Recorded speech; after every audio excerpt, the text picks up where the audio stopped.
Welcome to part 4 of this 5-part wood-fired oven masterclass series where I sit down in the United Kingdom and talk to David Jones from the Manna from Devon Cooking School. If you haven't listened to the previous episodes in this series, I suggest you start with these first. Manna from Devon specialise in teaching wood-fired oven cooking techniques to folks from all around the world. In part 4 of this masterclass series, we pick up where we left off last episode and discuss Bushman Wood Fired Ovens, the advantage of thermocouples, and how to incorporate the Mississippi heat assessment method into your wood-fired oven cooking. David and I chat about why you might like to consider a few special, rather unique wood-fired oven cooking tools like heat deflectors and blowpipes. I purchased 2 while I was there. It's a revelation, actually.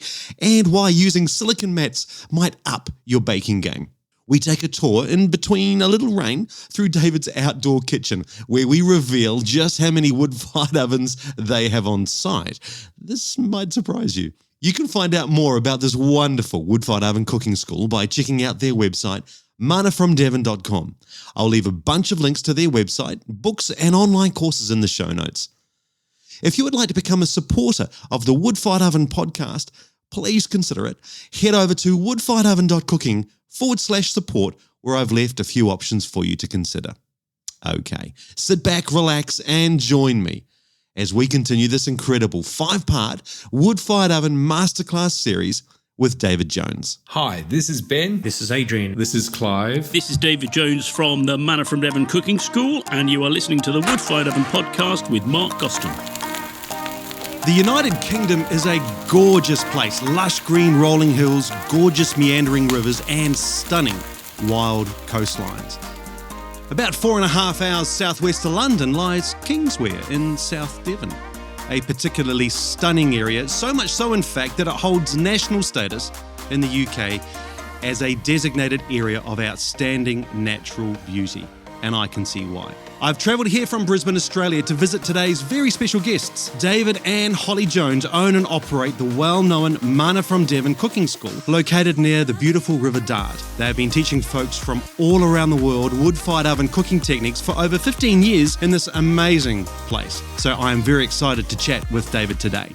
They are also authors of 3 gorgeous wood-fired oven cookbooks, which I discussed back in Season 2, Episode 3 of the show. You've got another wood-fired oven, and that's another Bushman, by the looks. So the same manufacturer, but this one was built in his factory and then brought down here and lowered into place by the builder's merchants Hiab. So this weighed 500 kilos when we got it. Yeah. It's 82 centimetre internal diameter, and it's a slightly more serious bit of kit. It's a beast, isn't it? But it's a gorgeous still oven. Doesn't take a huge amount of heating up. Yep. Certainly cooks for 18, maybe even 24 hours after a firing. That's great. Yeah. Yeah, it's great. Yeah, and it is just, we've had this quite a long time now. Must be getting on for 10 years. It is absolutely bomb-proof. It has been so reliable, so easy to fire up, so stable in temperature. I love it. It's gorgeous. The internal dome, what's it made from? So that's a refractory concrete. Through. Yeah, it's great. Have you had to paint the outside a few times in that time? Yeah. So it came as just as a sort of natural concrete sort of colour. We initially painted it white, and it looked fantastic painted white. It would. However, it smudged really quickly. So then it didn't look so great. So it's had a few recoatings, and basically I now coat it with whatever's left over in a tin from the last household DIY. And when it starts to look a bit smudged again, I just give it another coat. Another coat. That works perfectly well because I'm indoors here. Yeah. And totally undercover. I don't need to worry about having a waterproof paint. And because it's so well insulated, I don't have to worry about having a heat-proof paint. Okay. If this was sitting out in the garden, I'd be using a kind of outdoor waterproof paint acrylic type paint, every year. And that's what we have to do with Yeah. ours. We don't have a cover on ours, and every Yeah. couple of years apply this waterproof render to it. Exactly. I like my tech gear. I've brought quite a bit with me today, but I also see on the wall here, you've got some technical gear plugged into your wood-fired oven. I have. Tell me about that. Yeah, so these are a couple of thermocouples which were put in place when the oven was being built. Mm-hmm. So I've got one underneath the floor, which kind of tells me the floor temperature. Great. Always useful to know. Yeah. And I've got one which sits, it's sort of sitting on top of the dome of the oven. Yep. Inside the insulation.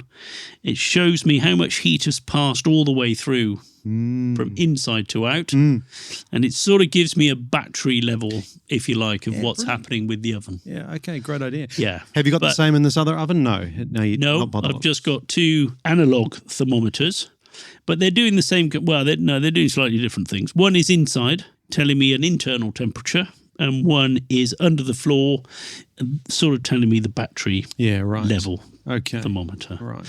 I mean, these bits of kit are great. But if your oven isn't fitted with any of these things, it doesn't really. It's not the end of the world. These ovens have been being used. These sort of ovens, same architecture, same working principles, been used for 9,000 years. Amazing. They didn't have any of this No, they didn't. modern No iPhones gadgetry. back then. No. No. But so you've So- got a unique way of estimating or gauging the temperature inside your ovens, if I read your website. The Mississippi method. The Mississippi method. Tell the listeners about I don't think it's unique to me, but it's basically you're basically putting your hand in the oven. Okay. Which some people Sounds like a fun sounds thing to do. crazy, but you know the temperature inside the oven at the moment, 250 degrees or so. That's not dissimilar to your regular oven indoors. You can stick your hand in there easily, and you're putting your hand in the oven, and you're counting. And I say Mississippi, but it could be anything. 1 Mississippi, 2 Mississippi, 3 Mississippi, which is 1 second, 2 second, 3 second, until you sort of feel the heat on the back of your hand. And that then sort of tells you something about the heat in that oven and how quickly it's going to cook your food. So if you do that regularly enough, you start to build up a confidence that what you're feeling on your hand, you can then translate to what's going to happen to your food. It's a great idea. It's about being in touch with the heat in the oven and really kind of sensing what's happening. Okay. And not relying on these other bits of kit, which would never tell you the full story anyway. Yeah.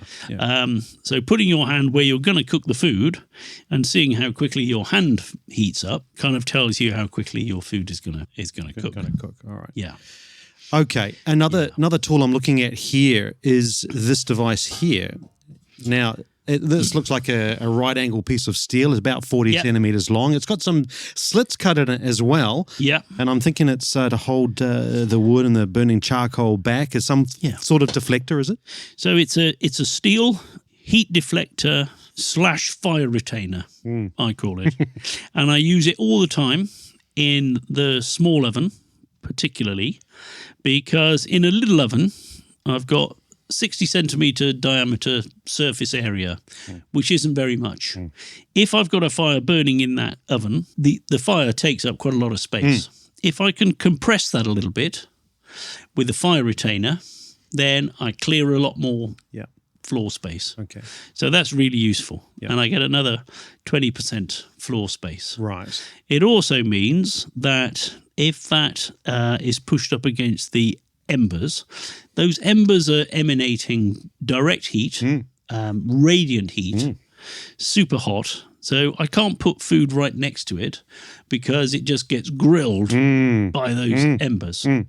With a heat deflector in there, I can put stuff much closer. Okay. So again, I've given myself more space to play with. Okay. It also stops the fire from spreading out across the floor where it sort of becomes blended in with my food sometimes. Okay. Right. And you end up with rather more embers and ash and fire in your food yeah. than you really intended. Okay. So it does a lot. Okay. And in the little oven, I use it all the time.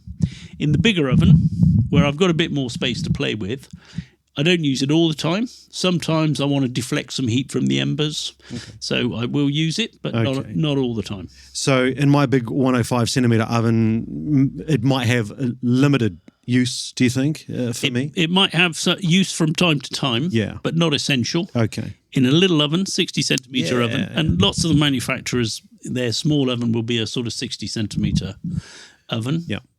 All the time. I never cook without. I never have the fire burning in the oven while I'm cooking and not have it in there. Yeah. Okay. That's sure. interesting. Okay. Yeah. All right. Yeah, really useful piece of kit.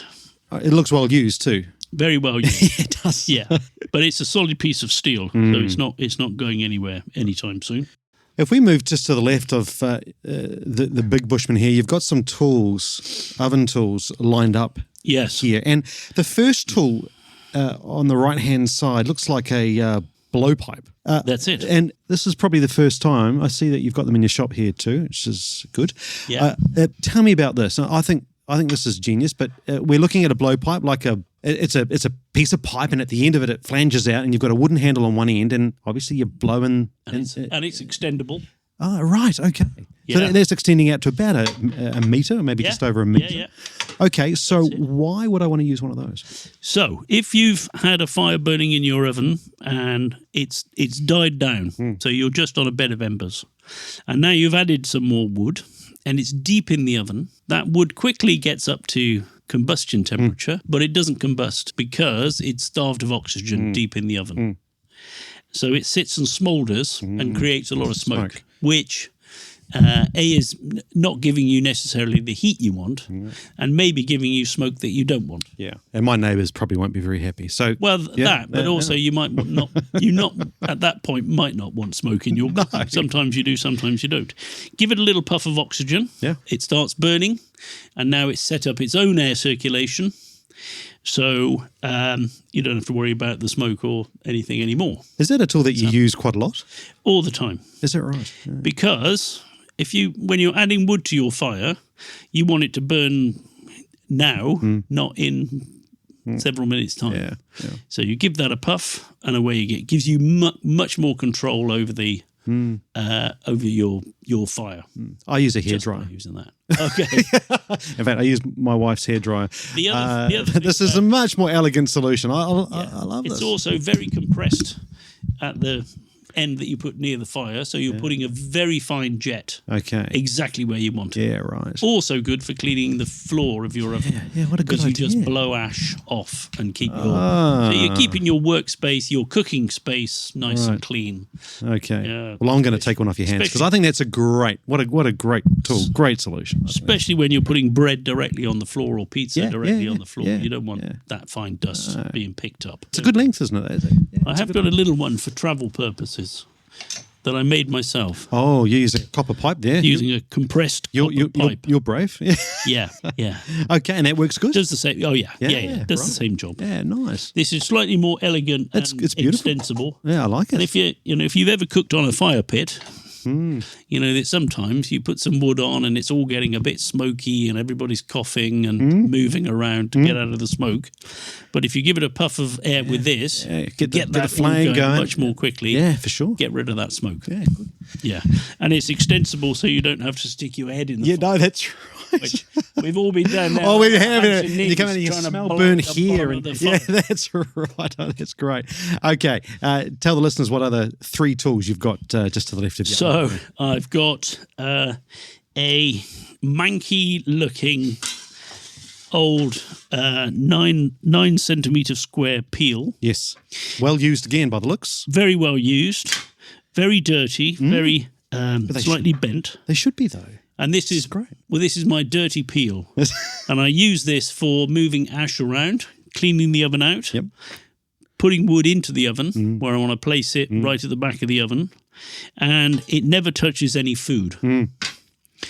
So I keep that, and I've had that for 15 years, 16 years. It's got a bit of life left in it. Absolutely great. Yeah. Wonderful. And I use that all the time. Yep. Which means that over here where I've got all my clean peels don't get used for dirty jobs. Yeah, right. So I've got they're very clean, aren't they? I've got a wide variety of... Oh, yes, you have. We're looking at about 4 peels here, and you got wooden ones, and oh my gosh, you've gone crazy with them. Yeah. Haven't you? Yeah. Oh, here we go. Keep gathering them. Yes. I don't- Some of these you could put in a suitcase. Yeah. Some of them are tiny. Yeah. Have you got a favourite tool that you like using? Some guys do. I like my andiron. Do you use an andiron? I don't know. I never use an andiron. Really? Okay. I love this little turning peel I've got here. It's cute, isn't it? Little steel-headed, round, perforated turning peel, which is, once I've put a pizza in the oven, that's what I use for everything else, for turning it around, for taking the pizza out. It's so cute. It's so small. Very smart. Yeah, it's great.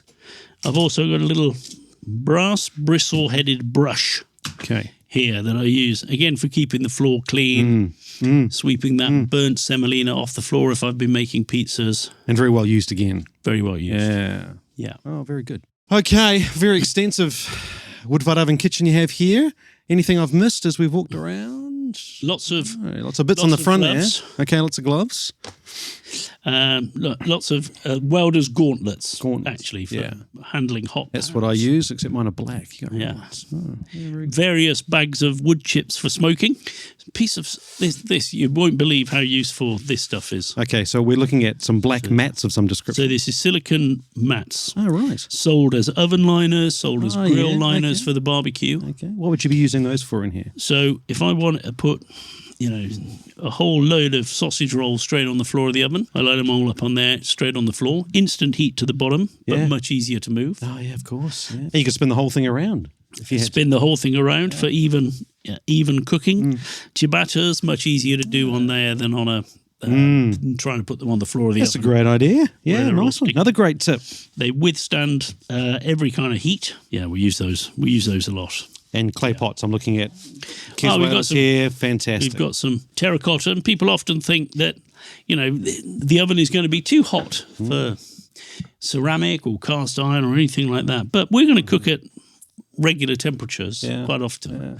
When you cooking pizzas and frying a piece of fish, maybe you're up at 400 or 500 degrees. But then for a lot of cooking, we're down at just the regular sort of temperature you'd be cooking at in your domestic kitchen, in your domestic oven. So Look, these were fired at little extremely pots. high temperatures anyway. And they just don't Exactly. like shock heating, do they? But No. I've had mine up tremendous temperatures. Yeah. And then they make nice, you can put it straight on the table, it's lovely oven to they're table gorgeous, aren't they? ware. They're lovely. Whereas some of my old black cast iron steel pans, not quite so elegant. Yes. No, and very hot on your wooden table. You'll combust your table over there. Yeah, exactly. Oh, very good. And underneath your ovens, you've got all your wood stack, which is obviously a sensible place to put it. I've got my wood stack, I've got my chopping block and axe. You don't chop your own wood, do you? Because, so we get wood from the merchant, but it comes in big pieces. Okay. And then everything gets chopped down to a smaller size. And that means that I can choose how many pieces of wood I add to the fire. Yeah, great. So if I want a little bit of heat, 1. If I want lots, 4. Yeah, right. But it gives me control. Yeah, okay. Whereas So smaller pieces, more versatile than the bigger. if I stick one big piece on, Yep. it sits there and smoulders for a while as it heats up. Yeah. And then my temperature drops. Then it gets going and my temperature spikes up. So, I'm all over the place in temperature and I haven't got any control. So I like control and finesse in cooking. Yes, you do. Yeah. Very good. Well, thank you for the tour of your kitchen. Pleasure. It's very extensive. We'll head down the garden Let's do that. at some point. Yeah. And have a look at the ovens down there. Let's do that. Okay, so we've just left the warm enclosure of your indoor cooking school and we're trekking down your outdoor path in this lush garden that you've got here. It's gorgeous. It is very green, very It is green. wooded. Where chestnuts overhead. They're old enormous. oaks overhead. Yeah, very mature. How old do you think they'd be? Uh, Be 100 years plus, wouldn't they? yeah, they're They're amazing. they're big old trees. They're a bit big for the garden now. Gorgeous. They shade everything out Yeah. and loom over the house. and, they do. and bits fall off them from time to time. Oh, do they land on the So- roof, do they? They're a bit of a worry in a gale. So now we're walking into your outdoor wood-fired oven cooking area, and Yeah. at least I bought my camera because you've got 1, 2, 3, 4 more wood-fired ovens here. Yeah. Wow. Okay, tell us about these. So we've got a range of ovens out here. So we've got another Bushman refractory and Same one as upstairs, right? same one as upstairs. We've got the little Della Vita compact refractory oven. And these are amazing. It's refractory, is it? Yeah. Yeah. Amazing. Amazing piece of kit. You can just sit it on a tabletop, fire it up, and away you go. It's just a refractory oven, but in miniature. With a very small amount of wood, it gets up to a tremendous temperature really quickly. What a Very lovely unit. That's a efficient. great size, isn't it? Yeah, and you can lift it up and carry Move it around somewhere else. But you can't with that. Definitely not. No. No. And then we've got the Alpha 4 Peats. Ah, yes, I've seen these And- online.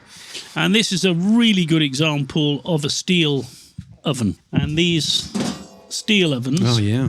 are brilliantly efficient. They don't have a load of refractory in them, so they don't retain a lot of heat typically. Right. Yep. But with a very small amount of fuel, you can heat up the oven really quickly, get the floor nice and hot, and then you can keep the fire going. Yeah. Little fire, big fire, moderate fire, bed of embers. Should be lovely in this Cook all environment sorts of things. with your pint of beer and Yeah. looking at the fire there. Yeah, nice. Really fast to heat up. It's got a very wide really mouth convenient. too, hasn't it? Yeah, Yeah. well, they're built more with user friendliness in mind. Where the refractory oven, it's all about efficiency. Yeah. This is more about user friendliness. Yeah, right. Quick to heat up, minimal amount of fuel. Not as versatile because it doesn't retain heat for hours and hours and allow you to do some of the Yeah. other things we've been talking about. Yep. But for most of what a lot of people do, they come out, they want to cook pizzas, they want to grill a steak, they want to cook some fish, all that fairly quick. Come home from work on a Friday, Yeah. punch in some wood and away And you go. this will do that fantastically well. So is this for quite a lot of well-known brand here in the UK? This is an Italian brand. Yeah. And I think they're reasonably well known, but long life in Italy for sure. Yeah. And really nice, good quality. It's beautiful, isn't oven. But you can move them around without a crane. Yeah. You can. They come with wheels. You can wheel them away. Yeah, So right. lots of pluses. And if you move house, you can take it. with you, Yeah, right. which And is- a huge area underneath for wood storage as well. Yeah. Yeah, very Yeah. versatile. Yeah. Oh, that's very nice. So I love that. Then we've got the Morso Forno, which is again These somebody are so neat, aren't they? somebody being innovative with what they know, which is, they've got a foundry in Denmark Oh, have they? where they make wood burning stoves, and they've been doing that for 130 or Goodness 40 me. years. Right.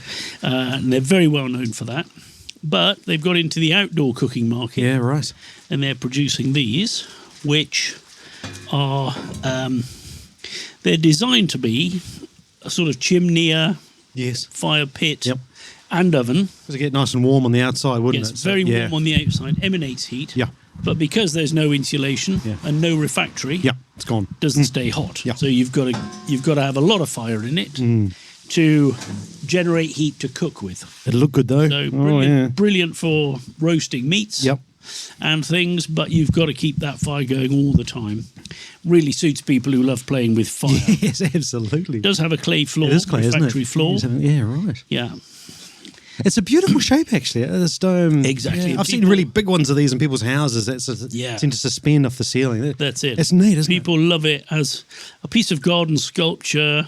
And once you've done your cooking, you just pile some wood in there and sit in front of that, watching it. It's glorious. it? Oh, it's just fantastic. Yeah, and it does really emanate heat. Right. So on a Keeps it cooler nice. evening, Yeah, nice. keeps it nice and warm. So Yeah. you do full classes out here? So we do a class with the metal ovens Yep. out here. I've also got some compact ovens. So the new area in the market really has been these little ovens. Yeah. So we've got a couple of unis and a rock box and the Della Vita, and we do a class with those Yeah, great. compact ovens. Yeah. But it also means if people come and they want to do a private class, Yeah. I can say, well, which oven is most like yours? Oh, great. And we'll use that oven. Yeah, neat. That's Rather great. than, well, we've got You've got to this use the oven, you've got to refractory. use that. Yeah, right. Yeah. Yeah, that's great. Yeah, and it means we can talk to whatever people turn up with. We can talk to them about their oven, at least approximately. Yeah, their yeah, oven. yeah. Yeah, and they all work a little differently. So, there's no. It's difficult to teach someone with a refractory oven if they've got a steel oven or vice versa. Yeah. Well, you're well kitted out here, to be honest. It's I've got wood fired oven envy a little bit. Yeah, no, gosh. Yeah, Well, we've got 10 in total now. Yeah. That's great. Yeah. Goodness me. Okay. And and more coming. but no more coming. No more. You're done. No, that's it. 10's enough, do you think? Yeah. Probably is. Probably. 10. I don't know anyone on the planet who's got 10 wood-fired ovens. Come on, that's pretty impressive, Dan. But only because they're all slightly different, and it just allows us to teach a I think range that's brilliant. of different things. Yeah. This is a lovely spot, actually, isn't it? Yeah, it's a nice little sheltered spot in the garden. And we only do these classes kind of, in the warmer months. If you've enjoyed this episode, please consider supporting the show at woodfiredoven.cooking/support. There are links in the show notes. This support helps to bring more great Wood-Fired Oven podcast episodes out to you. Remember, a few small coins makes a big difference to the show. Sign up online at woodfiredoven.cooking and receive our free Wood-Fired Oven resources pack. Follow me on Instagram at marks_woodfiredoven for recipes, tips, and techniques to supercharge your fire cooking skills. Join our Wood-Fired Oven Chronicles Facebook group and meet some amazing fire cooking enthusiasts. Thanks for listening to this episode. Catch you next time. Stay safe, have fun, and go cook with fire.